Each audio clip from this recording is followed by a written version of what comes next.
એસઆઈઆરની કામગીરીનો એક તબક્કો પૂર્ણ થયો છે. બીજો તબક્કો ચાલુ કરવા જઈ રહ્યા છે.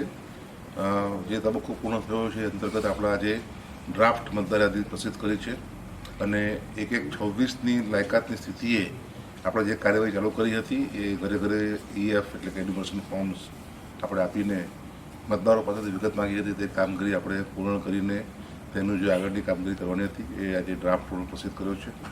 ગીર સોમનાથ જિલ્લામાં 4 મતદાર વિભાગ છે. 90 સોમનાથ, 91 તલાલા, 92 કોડીનાર અને 93 ઉના. આ ચારે થઈને આપણી પાસે અત્યારે કુલ જે ડ્રાફ્ટ રોલ છે એમાં 9,42,314 મતદારોના નામ આપણે આમાં સમાવેશ કર્યા છે, જ્યારે 81,471 મતદારો નામ આપણે કમી કર્યા છે. કમી કરેલ તમામ મતદારોના નામ માન્યતા પ્રાપ્ત રાજકીય પક્ષોને આપવામાં આવ્યા છે. એ ઉપરાંત CEO સાહેબની વેબસાઇટ ઉપર અને DOની વેબસાઇટ ઉપર પણ આ નામો પ્રસિદ્ધ કરવામાં આવેલા છે. જે નામો કમી થયા છે એ લોકોએ જો એ નામ ફરીથી દાખલ કરાવવું હશે તો ફોર્મ નંબર 6માં તેઓએ એમનો દાવો રજૂ કરવો પડશે અને ત્યારબાદ ERO એના ઉપર નિર્ણય કરશે. આ ઉપરાંત લગભગ 45,000 એવા મતદારો છે કે જેમનું મેપિંગ થયેલ નથી. આને પણ યથાસમયે નોટિસ આપવામાં આવશે અને નોટિસ આપ્યા બાદ પુરાવો રજૂ કરવા માટે જણાવવામાં આવશે. પુરાવો રજૂ કરેથી તેની પર પણ નિર્ણય કરવામાં આવશે.